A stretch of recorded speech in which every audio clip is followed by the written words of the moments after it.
It began like any other autumn morning in the quiet suburb of Westlake. The sun rose over neat rows of houses, children hurried to catch school buses, and parents headed off to work. But that morning, one of Westlake's brightest stars, 17-year-old Emma Cartwright, failed to show up for her usual pre-dawn training at the high school track. Her absence wasn't just unusual, it was alarming. Emma wasn't just a student, she was a local hero, a record-breaking track star destined for greatness, a name whispered with pride in nearly every household. She was reliable. Disciplined. The kind of young woman who didn't simply vanish into thin air. When her coach called her parents that morning, a sense of unease began to take root. By the afternoon, unease had grown into panic, and by nightfall, it had engulfed the entire town. Search parties were organized. Flyers were printed. Social media buzzed with hashtags, #FindEmma. But as the hours turned into days, and the days stretched into weeks, hope began to dim. The community of Westlake, once so certain of its safety and its people, found itself grappling with an unsettling question: how could someone as grounded, as celebrated as Emma, simply disappear without a trace? What followed was a relentless pursuit of the truth, a truth that would unravel the tightly woven fabric of trust within the community and leave scars that would never fully heal. Emma Cartwright wasn't just another teenager navigating high school life. Emma was a force of nature, disciplined, fiercely competitive, and charmingly humble. By her sophomore year, she'd already shattered multiple state records in track and field. Coaches from prestigious universities were lining up to offer her scholarships, and sports reporters often described her as a once-in-a-generation talent. But Emma was more than her accolades. To her classmates, she was approachable, always willing to offer a kind word or help with homework. To her teachers, she was diligent, balancing her grueling training schedule with near-perfect grades. To her parents, she was the epitome of responsibility, a daughter who rarely caused a moment's worry. Emma's world, though demanding, seemed perfectly aligned. She had a tight-knit group of friends who supported her every step of the way, a family that celebrated her successes, and a community that rallied around her achievements. She was the golden child of Westlake, the kind of person whose future felt guaranteed. But as police would later discover, Emma's life, like so many others, wasn't as seamless as it appeared. In the weeks leading up to her disappearance, Emma's usual exuberance seemed muted. Friends noticed she'd been skipping their regular hangouts, staying late after practice but refusing to say why.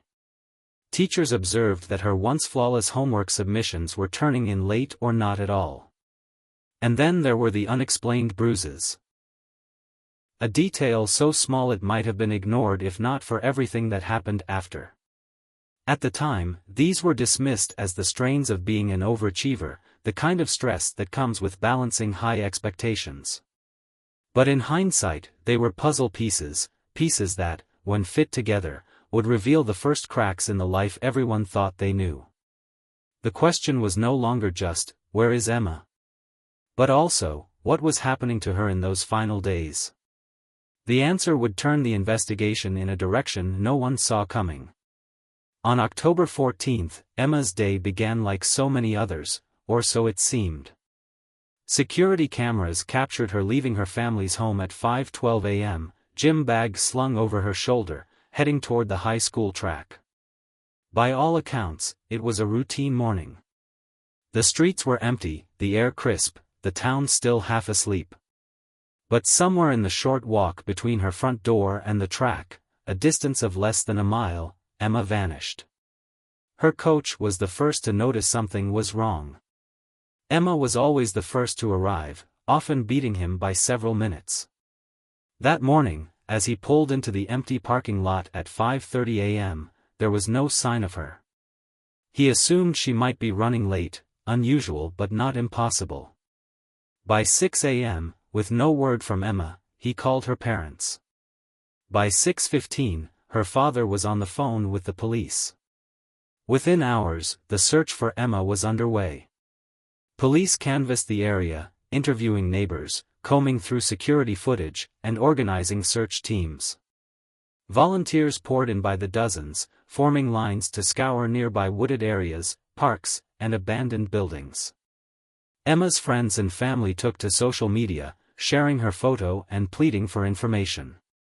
Her face quickly became a fixture on local news broadcasts, the hashtag #FindEmma trending within a day. Despite the overwhelming response, the search yielded nothing. No witnesses had seen her after she left her house. The security cameras along her usual route captured no sign of her after 5:15 a.m. It was as if she'd simply disappeared into thin air. Then came the first unsettling discovery. 2 days after her disappearance, searchers found Emma's gym bag, abandoned in a drainage ditch less than half a mile from her home. Inside were her running shoes, her water bottle, and her phone, still powered on but with no recent messages or calls. To investigators, it felt less like a clue and more like a warning. If Emma had left her belongings behind, someone else might have ensured she never picked them up again. The discovery of the bag sent shockwaves through the community. What had started as a desperate search for a missing teenager was now shaping into something far more disturbing. For Emma's family, the uncertainty was unbearable. For investigators, it was clear, this was no ordinary disappearance. And as more pieces of the puzzle began to surface, a chilling narrative began to take shape.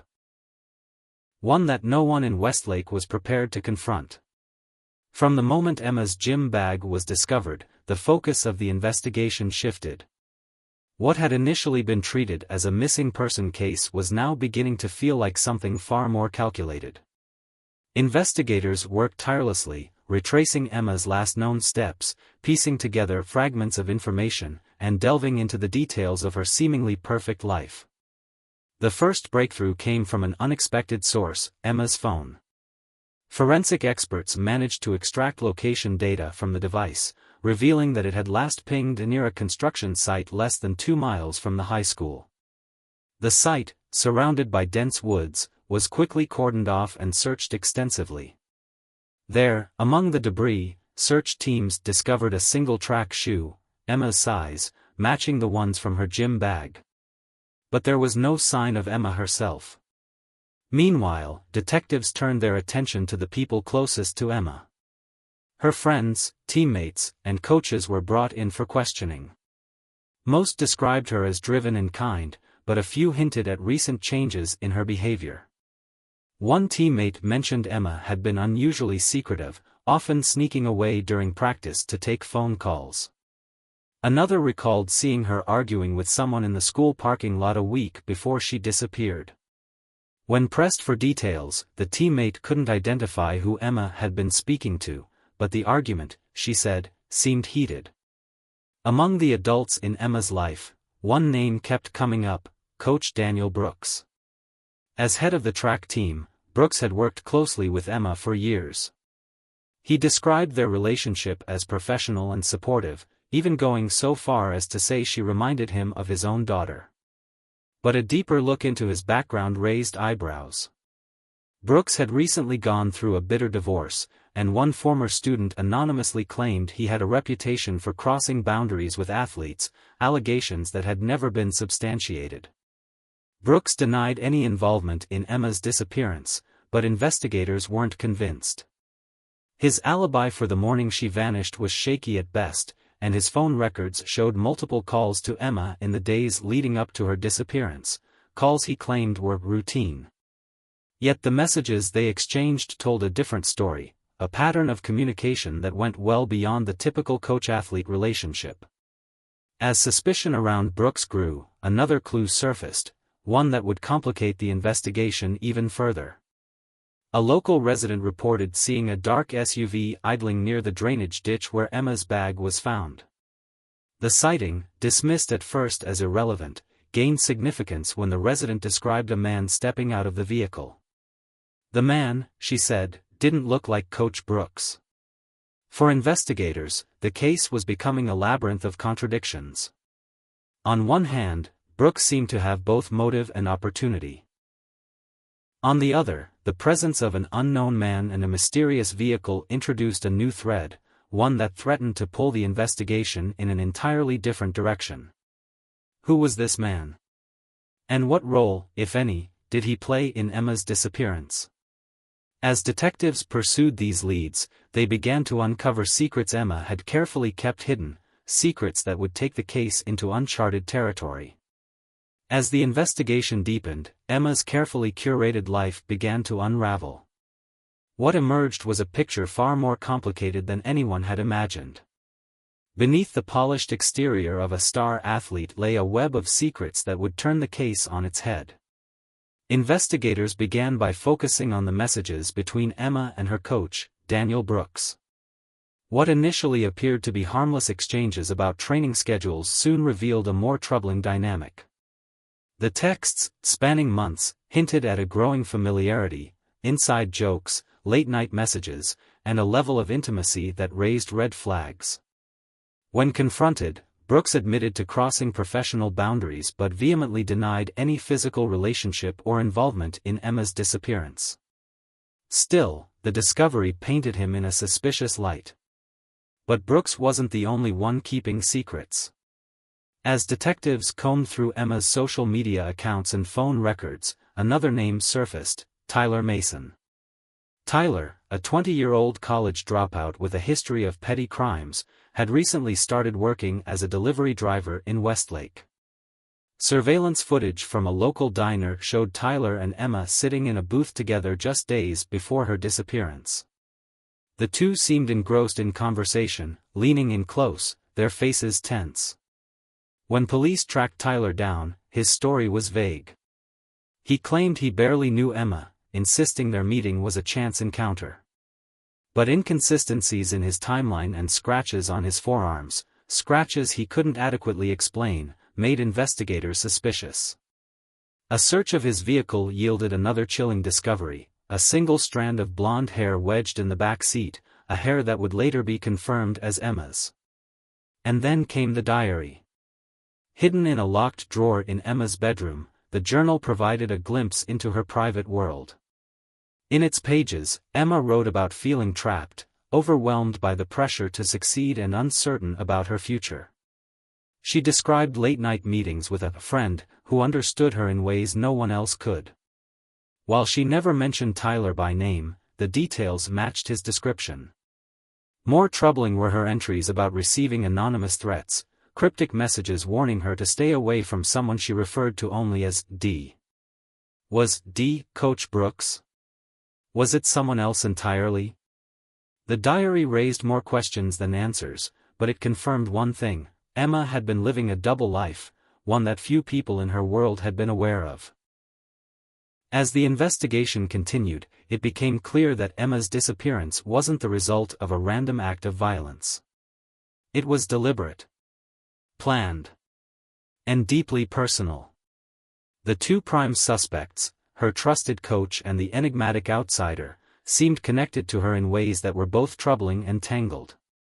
But the truth would only come into focus when a chilling piece of evidence emerged, one that left even the most seasoned investigators questioning everything they thought they knew. 2 weeks into the investigation, just as leads were beginning to dry up, a discovery was made that changed everything. A hiker, exploring the outskirts of Westlake's wooded area, stumbled upon something partially buried beneath a pile of leaves and branches. It was a blood-stained hoodie, bright red, unmistakably Emma's. The hoodie had her school's track logo emblazoned across the chest, but what drew investigators' attention was the smear of dirt and blood on the sleeve, along with a single, faded footprint nearby. The area was immediately cordoned off, and forensic teams descended on the scene. While no other personal items were recovered, a deeper search uncovered something even more disturbing: a rusted hunting knife, abandoned under a cluster of roots. The blade had traces of blood that, upon testing, confirmed to be Emma's. The evidence pointed to violence, but it also suggested a struggle. Emma, investigators concluded, had fought back. And this new piece of the puzzle narrowed their focus. Whoever was responsible wasn't just an opportunist. They had planned this. But the location of the hoodie was miles from where her gym bag was found. Why? Had she been moved? Or had someone deliberately planted it there to mislead authorities? The discovery also brought renewed scrutiny to the prime suspects. Tyler Mason, already under pressure from the mounting evidence against him, struggled to maintain his story. His alibi for the night of Emma's disappearance unraveled and a coworker admitted to seeing him driving near the wooded area in question. Meanwhile, Coach Brooks' phone records revealed a shocking twist, a call made to Tyler Mason the night before Emma went missing. Was this a coincidence? Or was there a connection between the two men? Investigators, desperate for answers, zeroed in on this new lead. The once separate threads of the case, the mysterious messages, the diary entries, the sightings of a dark SUV, were beginning to converge. But even as they inched closer to the truth, another question loomed: was Emma still alive? And if she was, where could she be? It was the kind of break that gave investigators hope while leaving the community on edge. And as they prepared for the next stage of the investigation, they knew one thing for certain: the answers they were about to uncover would leave no one in Westlake untouched. The investigation had reached a boiling point. The evidence against Tyler Mason and Coach Daniel Brooks was mounting, but the connection between the two remained elusive. Detectives decided to use the only leverage they had left: pressure. Tyler was brought in for a second round of questioning. This time, investigators confronted him with the blood-stained hoodie and the hunting knife. His composure cracked. He admitted to knowing Emma but continued to deny involvement in her disappearance. His explanations were riddled with inconsistencies, and when detectives mentioned the call from Brooks, Tyler froze. It was the reaction they had been waiting for. At the same time, a separate team focused on Brooks, who was brought in under the pretense of routine follow-up questions. Detectives played a calculated game, hinting at evidence without revealing too much. When they mentioned Tyler's name, Brooks's demeanor shifted. He denied knowing him, but investigators noted the subtle change in his body language, a flicker of unease that didn't go unnoticed. Then came the breakthrough. A forensic analysis of Tyler's SUV revealed traces of Emma's blood in the trunk lining, as well as fibers matching the material of her gym bag. Under the weight of the evidence, Tyler finally broke. What he revealed sent shockwaves through the investigation and the community. According to Tyler, Coach Brooks had approached him months earlier with an unusual request. Brooks claimed Emma was becoming a liability, threatening to expose personal issues that could ruin his career. Tyler, desperate for money and easily manipulated, agreed to help Brooks scare Emma into silence. But Tyler claimed things spiraled out of control. The plan to intimidate her turned violent, and Brooks, he alleged, was the one who orchestrated the entire operation. Armed with Tyler's confession, investigators obtained a warrant to search Brooks's home and office. There, in a locked drawer in his desk, they found damning evidence: handwritten notes that matched the threatening messages in Emma's diary and a burner phone with texts coordinating the night's events. It was undeniable: Brooks had not only orchestrated Emma's abduction but had been actively working to cover his tracks. Brooks was arrested in front of stunned colleagues and students at the high school. His once pristine reputation shattered in an instant. Tyler, meanwhile, led authorities to the remote location where he and Brooks had taken Emma. What they found there was both heartbreaking and haunting.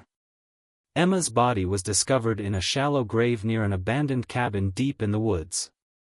The forensic evidence confirmed Tyler's account of what had happened that night. For Emma's family, the discovery brought devastating closure to weeks of uncertainty. For the community of Westlake, it marked the end of an era, a painful reminder that even the brightest stars can be dimmed by the darkness hiding in plain sight. The arrest of Coach Daniel Brooks and the shocking confession from Tyler Mason left Westlake reeling. The town, once proud of its star athlete, now found itself mourning the loss of one of its brightest lights. But for Emma's family, the pain of her death was not alleviated by the capture of her killers. They were left to wrestle with the realization that someone they trusted, someone they had believed to be a mentor and friend, had been responsible for their daughter's death. In the months following the trial, a wave of outrage and disbelief swept through Westlake. Brooks was convicted of murder, conspiracy, and kidnapping, while Tyler Mason received a lesser sentence in exchange for his testimony. But the damage to the town was deep. Emma's absence left an irreplaceable void in the community, one that could never be filled by any verdict or punishment.